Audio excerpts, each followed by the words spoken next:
Hello, everyone. Give everybody a couple more minutes to get loaded here on the webinar. Everyone's having an amazing Wednesday. It's beautiful here in Dallas, Texas. We're having a beautiful fall.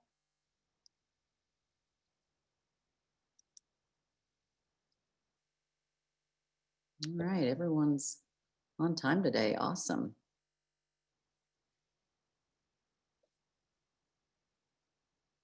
Welcome to Marketing Matters, a forum where we seek to elevate marketing in fresh produce. The truth is, marketing really does need to matter more if we're going to drive demand, sell more fresh fruits and vegetables, and ultimately contribute to the health of our society. Hello, I'm Janelle Machialmi, President and CEO of DMA Solutions. Thank you all for joining us. We're very excited about this topic and thrilled to have our guests, Tristan and Dave, here with us today. I'll be introducing them shortly. A couple of housekeeping notes. We will share this deck with you, so keep that in mind if you're taking notes. Also, while today's webinar will look a little different than our typical format, we do invite questions throughout, so please post them in the Q&A and chat. Also want to, while we have a few more joining, I want to remind you to please mark your calendars for our final 2020 webinar on December the 10th. We'll be diving into the topic of marketing realities for 2021. And boy, are there some new realities that we're going to have to be facing, especially coming off of 2020. You can easily register by visiting our website at the top of our homepage, so it's easy to find. I want to say that we've really enjoyed connecting with the industry through Marketing Matters the last 6 months. We've had over 150 companies register and attend. You can find our previous presentations on the website in our free resources section. So if you'd like to look at any of the decks or the recordings, please visit there. Also, we will be sending out all of our webinar attendees a survey, and so be looking in your inbox very soon. We care deeply about knowing what subjects you would like for us to cover in 2021. Again, we found great success with this format and we look to improve it. And today is no exception with our first guest. So we're super excited about the topic, as I said, and having Dave and Tristan with us. Also, one last note, we will be launching our 2021 social media calendars and the produce marketing calendar. These will go live in December. These tools are among our most popular free resources. So be the first to have access by ensuring you're subscribed to our blog, The Core. And with that, I'm going to turn off our video and get started.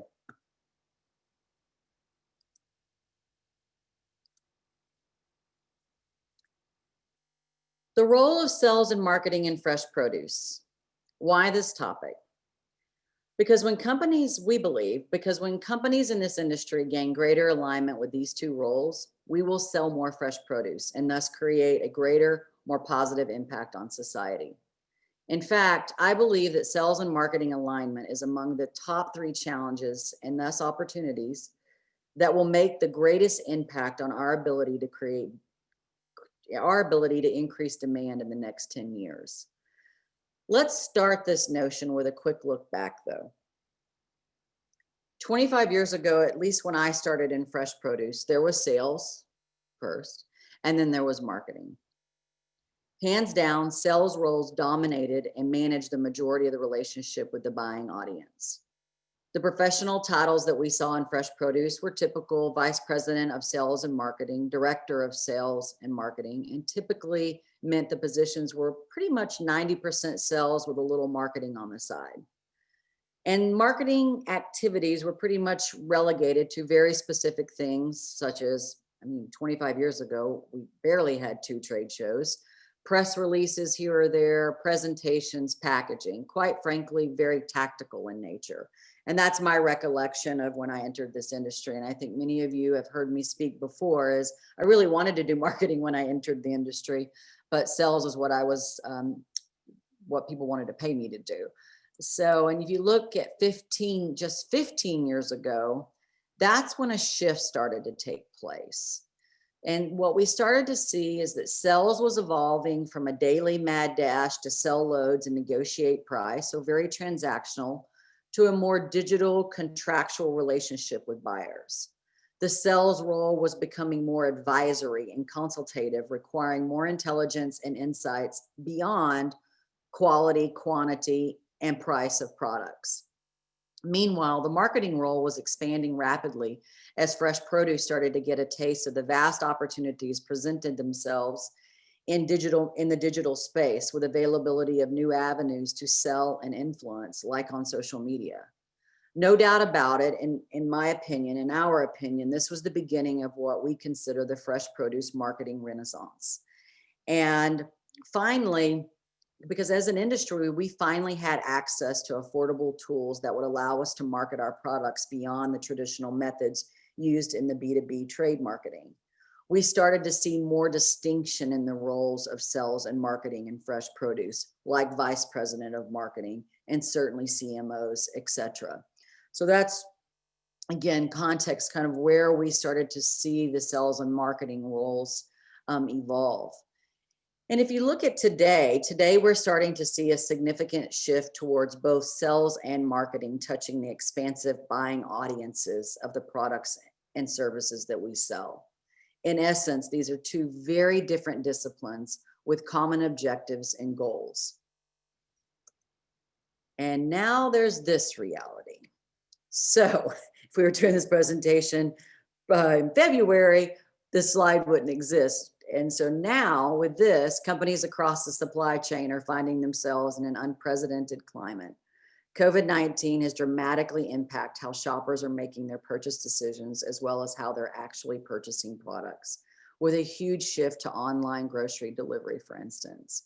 At the same time, retailers are juggling historic shifts in both supply and demand, as growers work tirelessly to fill orders, manage crop shortages and overages, all the while overhauling their operations to protect workers and deliver safe food to customers across the country. Some would say things have gotten a little complicated lately, but we see that as an opportunity. And that's why now is the time for sales and marketing to embrace the power of partnership as you work together to move your company forward in this new environment. And I believe that's why you're here today. So let's set the stage for our conversation with Tristan and Dave by looking at a few definitions of the roles. And these are really helpful to us as we think about the different roles. As marketers in this industry, we have to work and serve both. And so I think sometimes just the context of where they, how they can be defined can sometimes be a wonderful place to start and what they've evolved to. And we like how HubSpot tees up in this particular comparison. Sales owns the customer relationship. Sales is responsible for qualifying prospects, converting them to customers, and ensuring each sale made opens the door for the next opportunity for the customer. Meanwhile, marketing owns the brand and its reputation in the marketplace. The role of marketing is to create awareness for the company and the products being sold and educate the customer and/or consumer on the value of the outcomes that they can receive. Now, in our industry, these overlap. There are definitely distinct roles, but there should be an overlap where you're sharing some of these responsibility, and ultimately, that's where alignment can and should occur. Another definition, which is just a little bit simpler, gets to the point a little bit quicker, is sales is all the activities that lead to the selling of goods and services, while marketing is the process of getting people interested in the goods and services being told. And I really like that comparison there because, again, it helps us frame the duality and the opportunity of, the investments for companies to be making in both. So what's the challenge? With the evolution and the progress that we've teed up here, I believe that the biggest challenge is alignment. And that's what we're going to discuss more today. And here's the perfect illustration of what we know to be the challenge. I'm sure many of you can relate to the situation.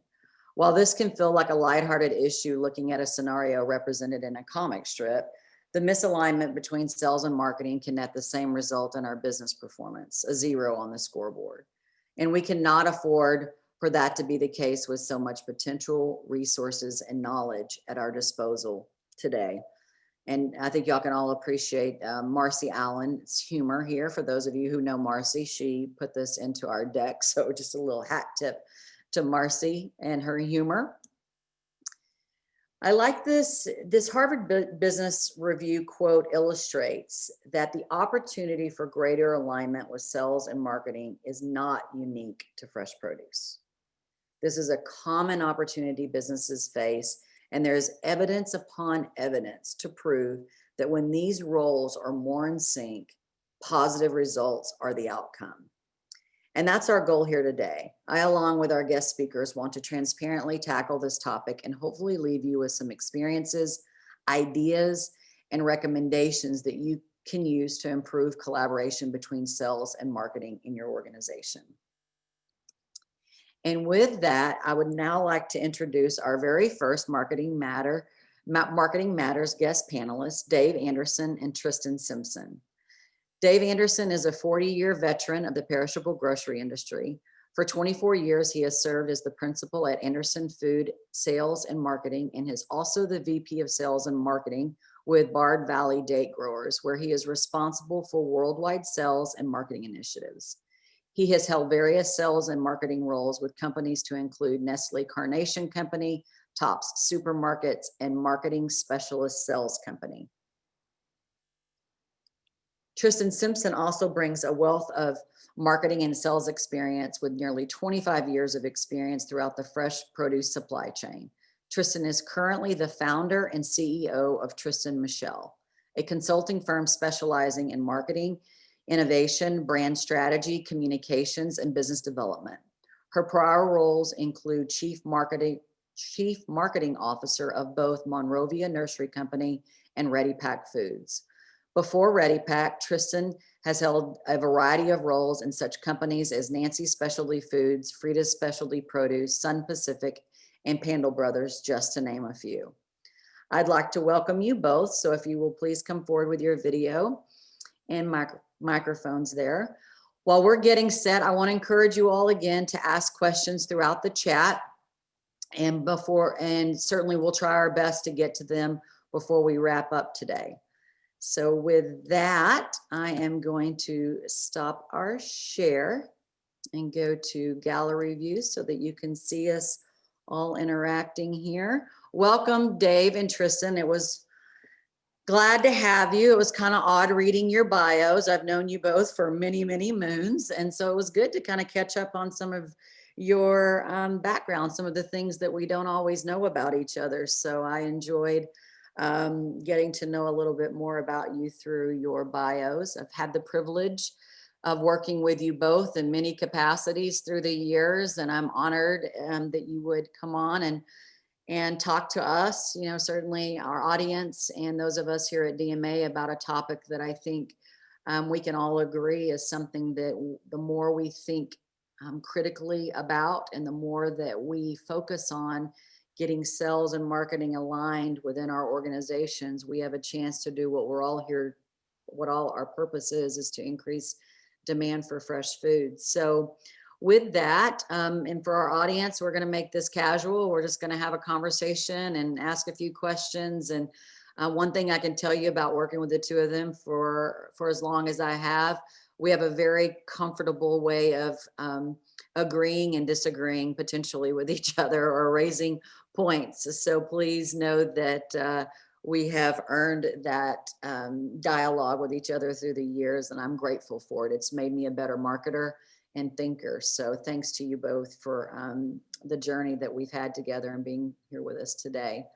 So first up, if I could get you to tell the audience, obviously I read the bio, but a little bit more about your journey as it relates to sales and marketing, and anything that was spurred in your mindset as I went through the intro here.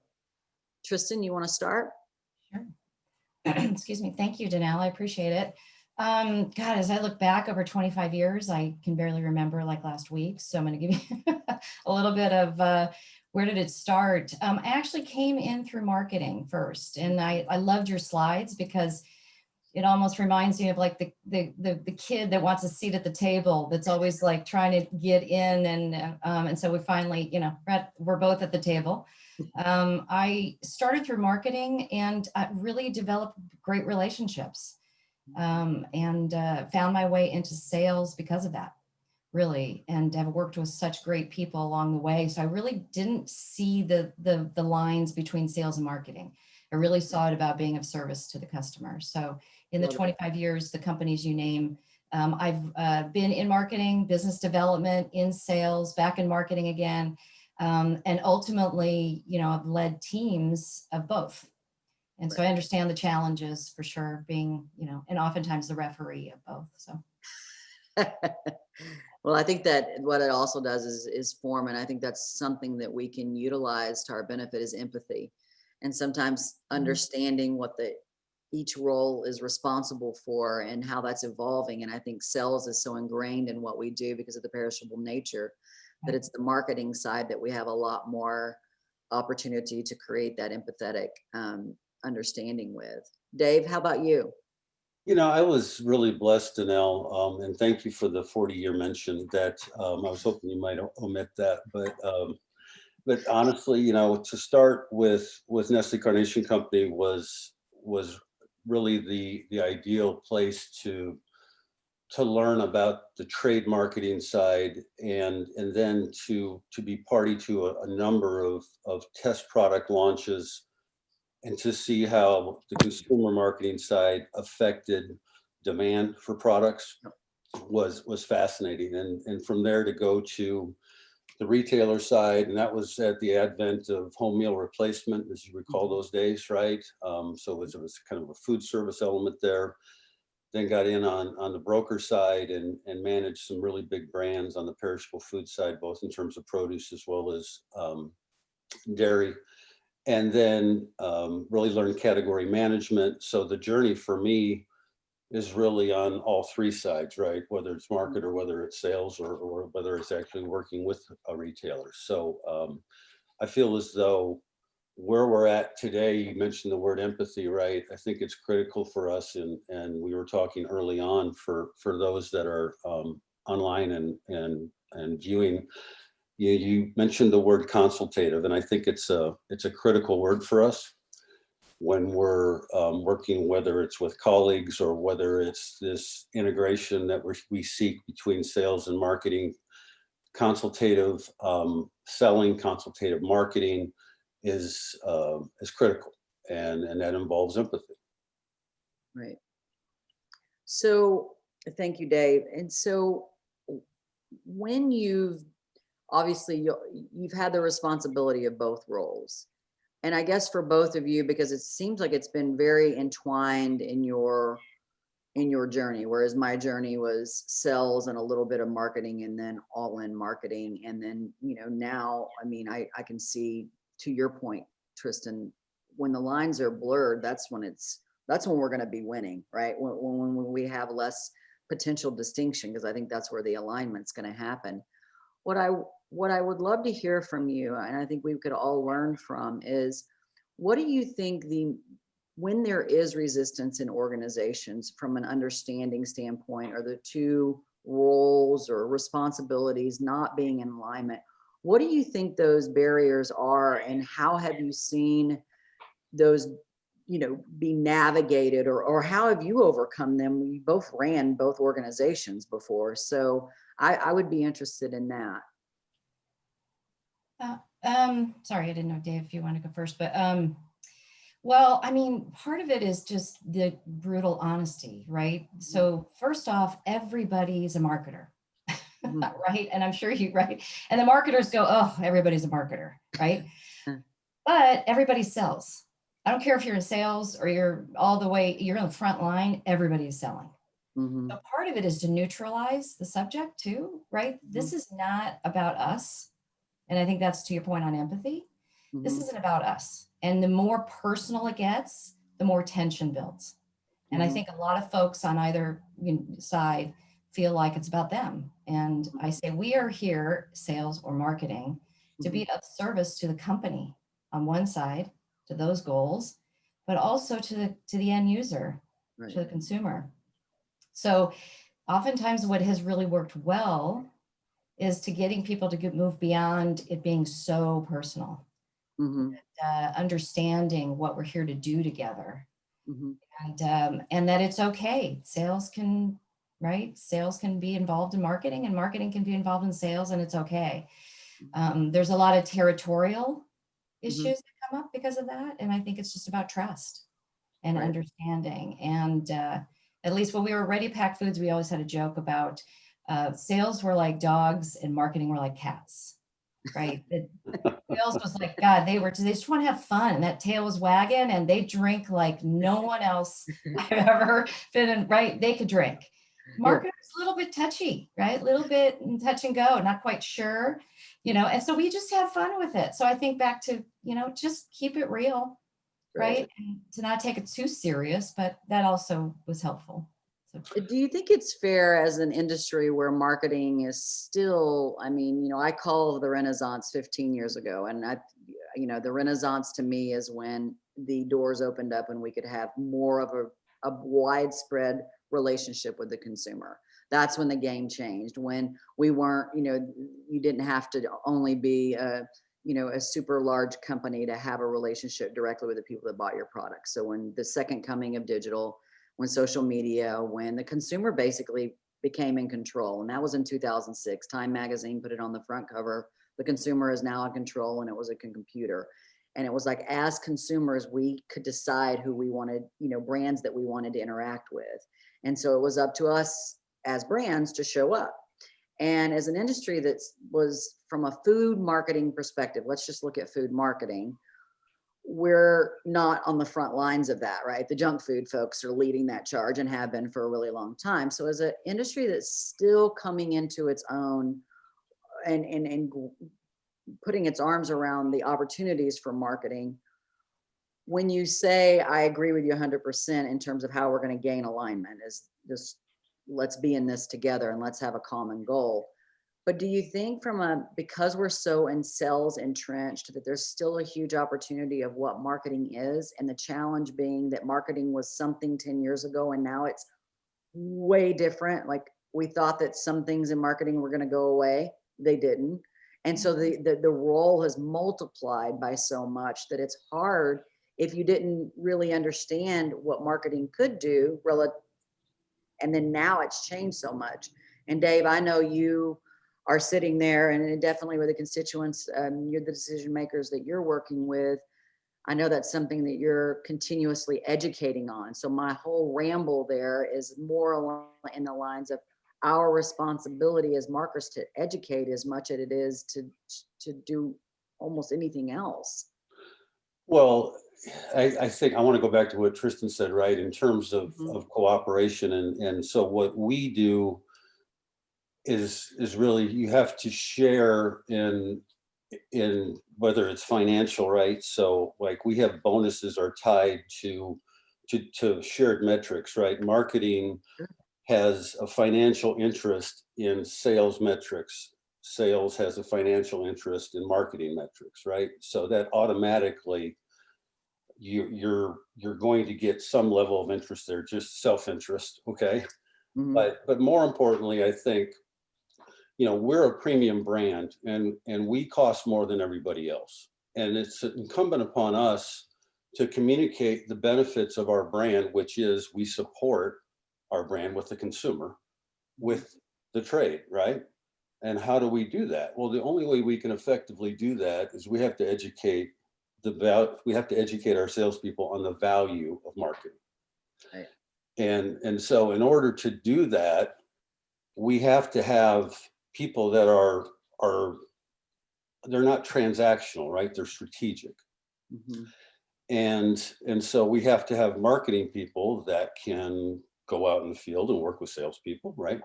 So they are blurred. The bifurcation of our roles now, right, is exactly what Tristan said, right? We're all salespeople and we're all marketers.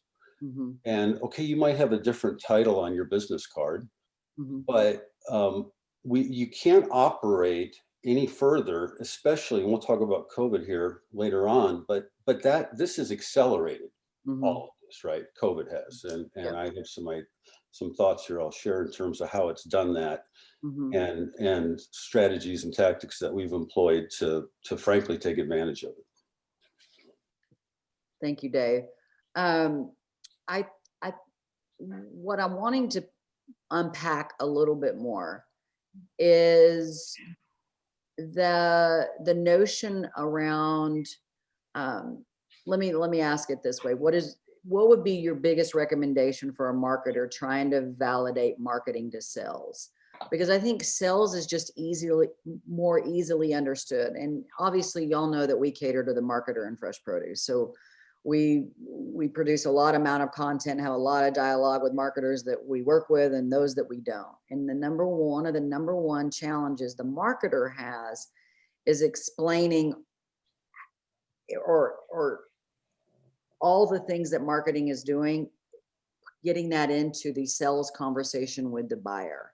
So that's, I don't know, I didn't say that very eloquently, but what I'm trying to say is that there's a lot of marketing activities that we're doing today. And fitting that into the sales conversation has been a challenge for a lot of the marketers that we work with. So what are your recommendations on helping with that challenge from a marketing perspective? Yeah, I think my first thought is it's all about the approach, right? Mhm, And what the intent is. So I've seen from young new marketers to polished and seasoned. This mhm, is not a, on really what the intent is to deliver the message around marketing. mhm. I've seen some where it's like in sheer desperation of trying to just prove that we're worth being at the table. And I've seen others try to really just truly educate in a Mhm, way that makes us all better, right? So I go to who are our biggest allies, right? To mhm, do that. They're within the organization. They're people that have any data of any kind. It could be in operations where we have data, right? mhm, Look for insights and analytics. Those folks and those within the organization, they're the allies to try to help educate. The approach is, I'm sure you've seen or heard, right, where someone wants to try to teach or educate, but really from a side of authority, does not really go over well with folks. I can't imagine why anybody yeah, would, but there's this sense it becomes so personal, like I said before, right? yeah, You're right, Danelle. We have more analytics, more data than we've ever had at our fingertips about the consumer. And if you mhm. think back many years ago, you had to mail something to somebody's house, which is probably right for today. Mail so they could actually look at it. I think that most people didn't know what marketing was. I really truly believe that. I think the resistance was real because it was like smoke and mirrors. What does Mhm. marketing even do? And I always go back to my son who was 5 years old at his kindergarten class that tried to describe what mom does. And he said, I sell fruits and vegetables out of the back of a pickup truck and drive around the neighborhood. And I'm like, so it's kind of okay from his mind, no clue, right, what marketing is, but that's kind of what we do. We drive around, we try to sell fruits and vegetables, right? How we get there, we are more armed today than we've ever been. Most people didn't know, Right. right? So I think that kind of answers hopefully some of the questions Yes. around how to recommendations for folks, right? Yes, and you certainly have the entire DMA team doing backflips right now when it comes to look for information everywhere. I Mm-hmm. mean, there's ways to measure what we're doing in so many different ways, and I think that is absolutely key. Dave, you want to chime in there before we hop to COVID? Sure. I think generally most salespeople have some common pain points, right? Which is getting picked off on price constantly, and having to deal with that too frequent conversation with the trade. Yeah, and trying to maintain retailer loyalty. If you could go to the sales team and say, look, I can relieve price pressure and improve the the loyalty factor with your customers, would you be interested? Mhm, And I think generally speaking, they would say yes, right? mhm. Then I have something that can help you, right? And that's the marketing that we're doing on your behalf. And you need to learn how to communicate the benefit and the effectiveness of what we're doing Right. so that the retailer values what we're doing and understands the benefit of this and is willing to pay more, right?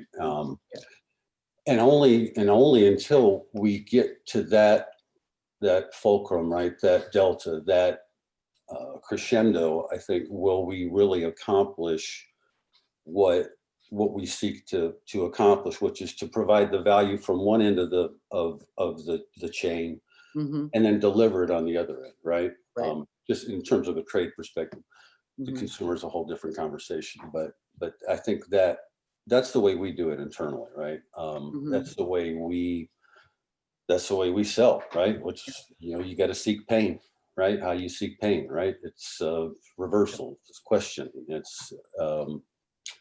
and you can't solve problems if you can't find pain. So that's what I would recommend. I love it. I love it, Dave. And often we have this conversation, and I always kind of come back to, again, I'm there with you, Tristan. It doesn't have to be that complicated. Is without marketing, what else are we going to show up and talk about? Unless we have a brand new product every time we meet with our customer, or unless there's something, but really in essence, part of that is marketing, because it's a story about what's going on with our company. And so for me, it's, you don't have to invest in marketing. You can sell your product at whatever the market would bear. We call those lovingly commodities. But with the other approach that we take when we work with sales and marketing teams is that marketers remember with a lot of what you're doing, your sales team is your hero. You're the guide. You're there to guide them through having an enlightened conversation with buyers that they may have been talking to for 10 plus years, maybe even more. Or maybe it's a brand new buyer that's even more challenging. What do you do? What are we providing as marketers to help the sales team show up in a different or a unique way from either the way they've been showing up to enlist a potential opportunity, or for a new buyer? And then the other thing is somebody's eventually going to show up a lot more armed and ready. And that's really the ones that are understanding the role of marketing. And so that's what we try to help marketers, is to see it from that perspective, is let's help the sales team, be the hero in that particular conversation. Now, the good news is that we're starting to see a lot more of these sales conversation involve both the salesperson and the marketing person. And I think that's truly where there's going to be, an expanded opportunity for both disciplines. And we're seeing more and more of that. So with that, let's talk about, since we aren't meeting with our buyers face to face, let's talk about our shift, our little seismic shift that we've experienced the last 9 months. We are no longer meeting with our customers face to face, whether it be in their home offices or in our facilities, and certainly not in events. And it doesn't look like we're going to have an event in this industry until April. So we will go a full trade show cycle, event cycle, without face to face. So let's talk about that a little bit. Dave, you want to start?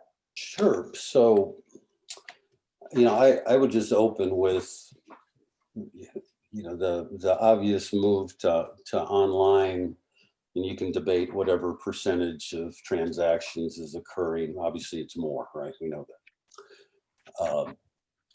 And so I would encourage everybody to go to your customers' websites and see how's your product positioned online to consumers on a retailer website. And it might shock you. I know it shocked me. And we have spent an enormous amount of time and effort and really gathered some really significant learnings to really leverage COVID to turn it into frankly, an alternative channel for business. And in so doing, really, you now have the opportunity with retailers to essentially do search engine optimization programs. You can buy keywords. You can, obviously, you can work with Instacart, right?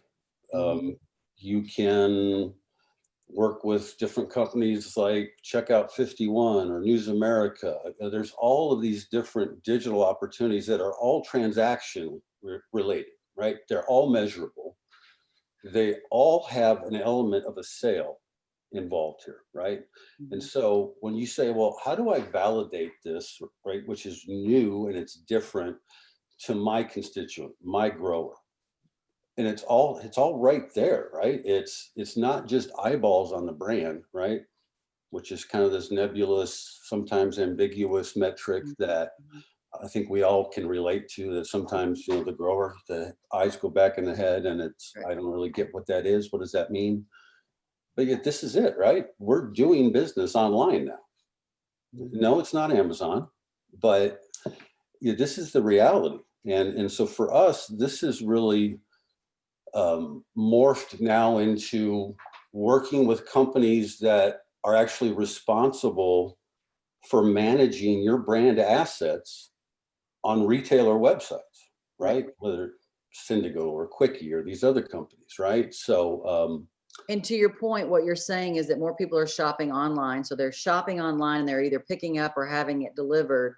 And that's the online presence that you're talking about. So 3 years ago, we were worried about our product on Amazon. Now it's our product being sold at the traditional retailers that we've been working with, but the consumer is shopping either in store, pickup, or 100% online and delivery. Is and that yeah, what I'm saying is you can tweak your sales online now. You right? can boost those, right? There are Mhm. different marketing methods now to tweak your sales Yeah. online. And the trade has gotten incredibly sophisticated Mhm. in terms of programs they have to allow you to do this. So, that's exactly what I'm saying. And furthermore, and this is just the final point on this, is that what what I think we as an organization have bought into here is that this is an alternative, right, to what you might view as kind of the traditional, what was viewed previously, right, is, Mhm. well, you did programmatic advertising, right? And so you ran campaigns and they ran on, some sort of algorithm, and you drove people to a website. There was no purpose, right? It Mhm. was just impressions, right? You just Mhm. top of mind awareness. But that was not functional, right? That really Right. wasn't, the trade didn't care about that. Mm-mm. The trade cares about this, right? You can leverage this activity with your customer now. New Right. items, displays, right? So, in this very strange, weird way, nobody would wish COVID on anybody, but this has really been an opportunity for us to Mhm. flourish and show that to the customers, hey, look, we're in your corner, right? Mhm. We're here to Yep. support you. So, Absolutely. And I Yeah. think sales, again, part of our industries was hit with a devastating blow. And then there was this other part of our industry. I know it's an odd feeling. It's an odd experience. And at least for my 25 years, I've never experienced anything like this. And what I would Well, say is to dovetail on that is that there's a huge sales experience in that, to your point, on the marketing side with the consumer. And we've been not shy about this, and we've been putting this out there since beginning of April. Once, we basically had 2 weeks. We shut down mid-March, and then the beginning of April, we just assumed marketing analytics and performance was going to tank, and it's been the complete opposite. We have seen record high numbers, whether it's search, email opens, the engagement on social media with fresh produce brands is through the roof. And so I was just recently on a webinar and we kept using this word, silver lining. There's this silver lining that consumers are being exposed to the people who bring their fresh food to them. And I think there's an awareness now that we couldn't have all collectively paid for. We are paying for it, but in this sense that COVID has opened up this amazing door relative to our abilities to share more about our products. I mean, obviously safety was first and foremost. How do I wash my produce? That's what people wanted to know the most. And then from there was this increased curiosity. And for the brands that had been out there and been investing, they reaped the benefits of being able to have the conversation, because retailers were worried about safety in stores. They weren't out there talking about fresh produce. But meanwhile, searches on immune boosting foods and how to stay healthy during, was through the roof. Well, guess who the result of the search was? It was us. It was fresh produce if we chose to be there when they were looking and engaging with them, and had already earned that trust. So Right. Tristan, I would be interested to know, as many companies as you touch, if you saw the same thing that we saw on our side, just an increase that I just didn't predict it. I didn't know it was going to be at this level. Well, did anybody know any of it was going Well, to? no, but Right now, I mean, well, part of the way that I look at COVID, right, to Mhm. Dave's point too, I mean, there's the reality of it, right? There's Yep. all of the pandemic, Mhm. but it's a great case study in testing the strength of your organization, Yep. the strength of the sales and marketing team, and their cohesiveness or not, because this is all about change and people and uncertainty, and people in general are not, most are not comfortable with change, Mhm. unless they have to. So when we kind of go back to the beginning of the conversation of like, this isn't about you. There is Mhm. now a world that's changed immediately. And now the sales folks, right, are really looking, as Dave said, like, how do I adapt to that? Mhm. Marketers are really, it's a pressure test. How well is your feedback loop with consumers, right? How well do you know what's happening with them, what they're concerned about, what they're looking for in Mhm. more in real time? Mhm. So me personally, I thrive on change. I can Mhm. tell you that historically in this industry, it's been an evolution and not a revolution. And it's until we've had some sort of forcing functions oftentimes, because you know this better than anybody, Danelle. You were talking social media years before, and people were like, social media? I don't get it. I don't know. I don't. And it's like when COVID hits and the world changes immediately, to me, it's a great case study of are we ready for that kind of adaptability? And in Yeah. fresh produce, the speed to which we work, the Yeah. minutes and hours, right? The pace to which we keep. You'd Mhm. think we'd be able to adapt and change, but oftentimes not. And so I think that it's just, we'll look back on this, right? And Yep. say, how did we do? How did we Yep. fare? And was our organization ready? And were our salespeople and marketing people on the same page? I mean, this is our test for us, Yes. really.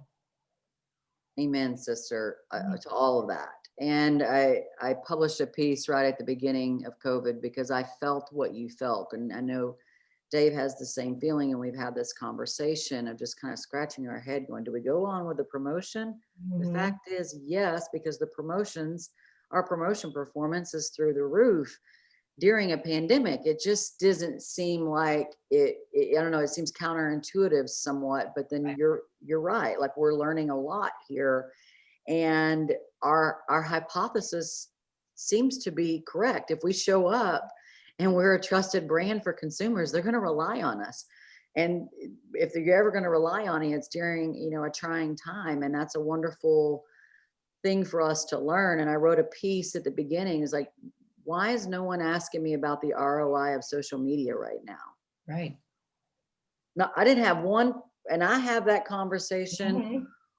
a lot. I have just a Remember, little I know. recording that I push play on. And it's a fair and it's valid. At the same time, not one decision maker that I was working with during the beginning of the pandemic asked me about the ROI, and I didn't have one marketer coming to me going, "Can you help me explain this?" So it's Mhm. just an interesting. You're right. It's sometimes these moments in time we'll look back and we'll say, "Wow, we were mostly ready." Mhm. And I think some companies find themselves not in that position, but hopefully they'll see, the opportunity that there is in investing in an expanded a dialogue with consumers, but also with their customers. So Dave, let's dive into that just a little bit. Is you talked about, and I love how you just educated me, by the way, on in terms of the retailer presence, and then their websites, and how our products are being displayed there. I would like to know, how do you feel the dialogue with retail buyers at this stage is. Are they more engaged? Are they less engaged? Because we're seeing on our end, from newsletters to the way that we help companies engage with their buyers, we're seeing really decent performance on that end. So it seems like a more engaged retail buyer. And I'm specifically purposefully asking about retail at this juncture. Yeah, so there's our exceptions, but in my estimation, the trade is more communicative, Mhm. more open to be contacted. Mhm. They are now more interested in making decisions. Obviously, early on, it was completely different for pretty clear reasons, I think. But it could be argued some are lonely, and they enjoy a phone Well, call. it could be argued we all are. To some degree. Yes, so whatever the motivation is, Yeah. it's it has really been interesting, and I think we've seen. Now, granted, traditionally starting next week, Mhm. it's a little more difficult to move somebody over the hump, right? On something that requires a significant decision. But yes, it has been good to see. The dialogue has been very, very good. Has been frequent. I think what what I'm more interested in is obviously is the future, right? And so once we get to 2021, where frankly, there's been a number of things that have piled up, piled up, piled up. So now what, right? And Mhm. for us, the difficulty's been new business, right? Maintenance, promotional activity, trade marketing. That has, I think we've done a super job. As you know, we've launched some new product that Mhm. I think we've done a nice job with. But um, to really move the needle on new business, which is a significant decision for retailers, Yeah. that has been a challenge. Challenge. And Fair enough. because I think that's one of those that somebody needs to go down the hall and talk to somebody about, right? Right. And Yeah. again, There's a Yeah. lot of, right. And I've seen, it's been a little bit of a struggle, but also positives, right? So I've Yep. seen meetings that are enabled with larger teams now at the table on a Zoom call, right? So you're able to have sales, marketing, even operations as a team present together because it's, the logistics around that have been more enabled. I've seen the marketing community rally together. I mean, there's no better example than you reaching out to me. I mean, it's great, right? That we realize we continue to want to grow together as a community through times of challenge. So, I mean, there's been positives. It's been, I think the hard part, honestly, is younger folks that are in the industry that maybe don't have a strong network of Mhm. people they know. yeah. And how do you do that when you can't go to a show or a conference or an event? And how do you reach out? And so I've really tried to look at those folks that need Yep. help with mentoring or outreach or introductions, because this is a challenging time for folks that are new to the industry and want to enter it in a way that's like never before, Right. from a virtual perspective. So that's where it's kind of, I think, Uh, been challenging, both sales and marketing, right? I think it's Right. a great point, Tristan. And I Yeah. think that what they can bring to the party in terms of navigating LinkedIn, right, is kind of their Mhm. saving grace for Yeah, Mhm. some of us who maybe are on the backside of our careers. That's a nice right. way to put it, right? For me, not you. I still got more years. You're getting. I'd love the point about newcomers, and I see both sides of the coin. I certainly concur with you that the relationship building is a challenge for the young folks in our organization, which makes up most of the headcount here. Is the virtual shows have provided a good education opportunity for I can't always take the full staff to these conferences. So the education piece has been good for a company like ours with um in the situation that we're in, but then also fostering relationships over Zoom. Yeah. it has an expiration to it. And it's no different than trying to foster a relationship over your phone. Eventually there's going to be a breakage there. I do want to say, and I want to open up any questions. Mac's going to let us know if anybody's posted questions. I do have a correction to make. Thank you, Hector. I am very apologetic because I'm a huge fan of the Viva Fresh show. I'm just used to it being a little bit later, and it's usually in April, but this year it's going to be the last week in March, and it's going to be here in Dallas, Texas. So I did want to make that correction. As I said, we would not have face-to-face events, but Viva Fresh will be a hybrid show in the end of March. And I hope to see those of us who are allowed to attend. They're probably not going to let me in. They'll probably let Megan and Mac in, or Marcy, but no, I'm just kidding. I'm super excited about it. And so I wanted to make that correction. Hector, thank you so much for that. So with that, let's talk about Mackenzie, do we have some questions that you want to bring forward or comments?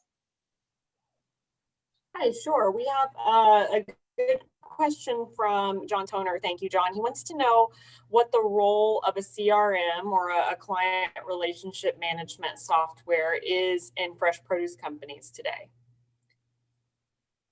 Tristan, you want to take that, or you want me to take it? You can start. So the CRM has, for us, is really morphed from something that daddy can watch the kids with to a new, really it's a prospecting tool that we are using to qualify new business. And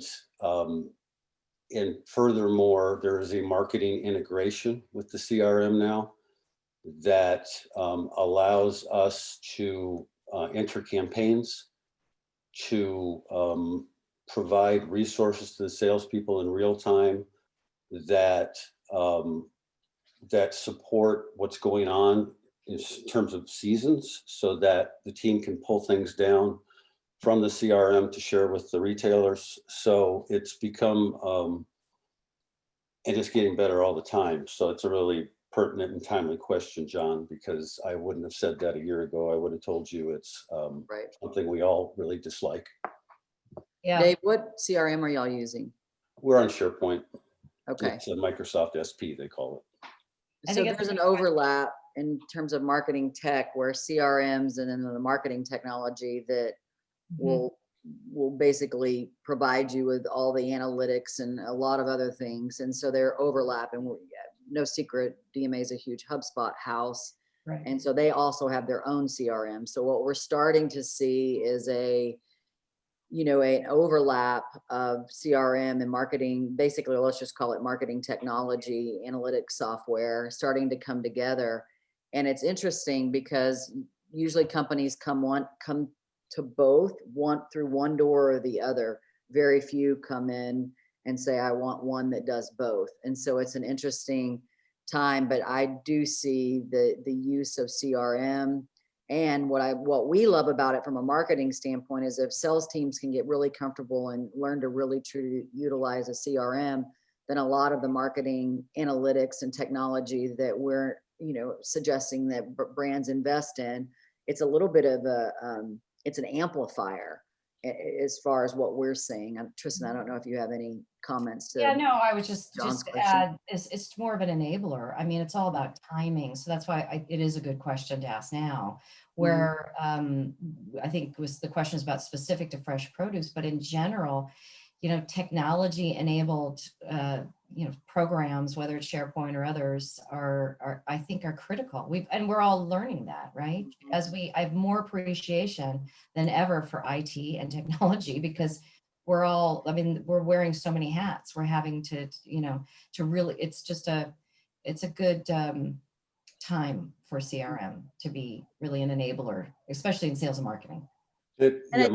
I just had one final point, and sorry. I just would encourage those that are looking to select. I mean, we looked at all of them: Salesforce, we looked at Membrane, we looked at obviously SP.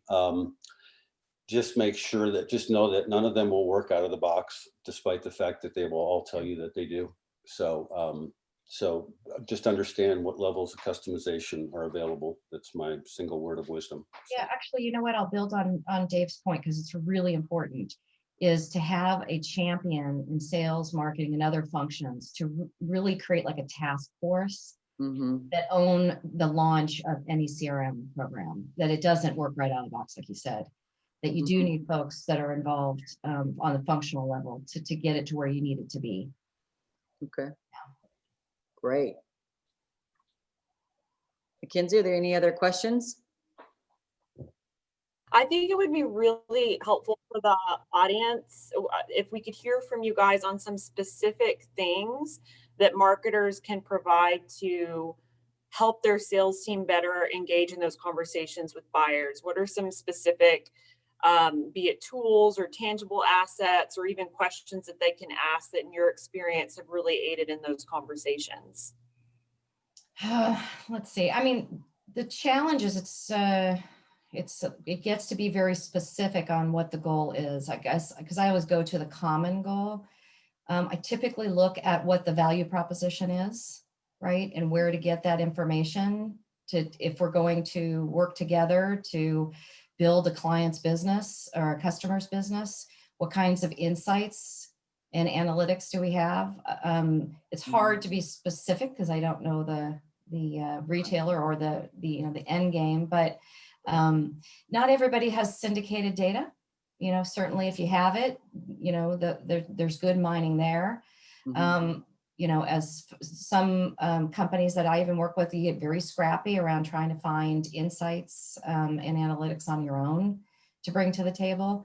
I think that working with the customer and their information is Mhm. also really helpful if that's possible. Again, I don't know the situation, so it's hard to be specific, but it's a new customer, maybe more challenging. But an existing customer partner, sales and marketing should be trying to discover as much as possible about their business.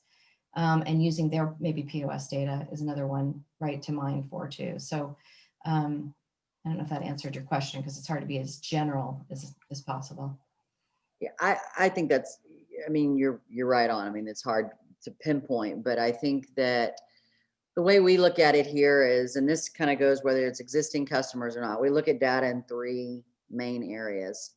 What you can buy, so all your syndicated IRI, all your data, and from POS. But POS tells us what's been purchased. Mhm. And so there's that aspect. Well, then there's this whole field of what can be borrowed. What can be borrowed from our associations and universities and all the studies that are out there on the different demographics and things that we can glean trends from and glean information. So that's what we call here is borrowed.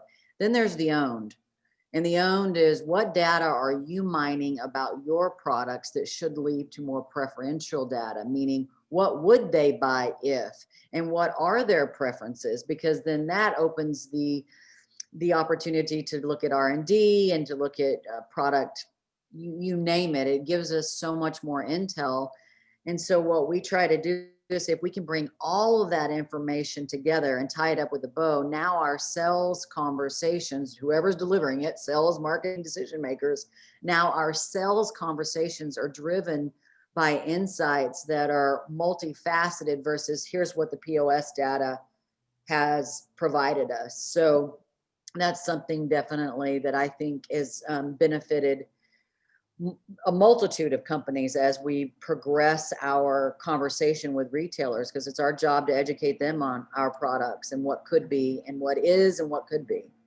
Yeah, no, that's absolutely true. The other thing I'd add too is to take a step back and get a pulse of where the organization or the retailer, where they're ready and where they're not, right? So meaning, are they flying really high and they're very sophisticated around data and they're very well versed around different marketing tools, or do they still kind of need the help in bringing them along? I've seen in many companies I've been with where they do have marketers that are trying to either work with sales teams or with customers, and they're not speaking the same language. They're moving either too high or too low, and they're not matching where the organization or the customer is ready for. It's great to want to bring them along, but if they're not there, they're not really able to hear what it is you're saying. So I've You really have to be attuned to what the customer or the sales team, in this case, would be ready to hear. Right. I think that the word that will continue to become more frequently uttered is the word sustainability, and how do you rank and how do you score and what are you doing about it is what we all need to be better prepared to address with retailers, Mackenzie, in the very, if not near future, pretty darn soon. You know, I just completed a retailer name omitted, but a survey and a study, and then we got a score, and then we had to go back and explain the scores, and that will not be the last time and the last retailer that we have gone through this exercise with. So, and this happens with us all around the world, and it's happening now here in North America as well.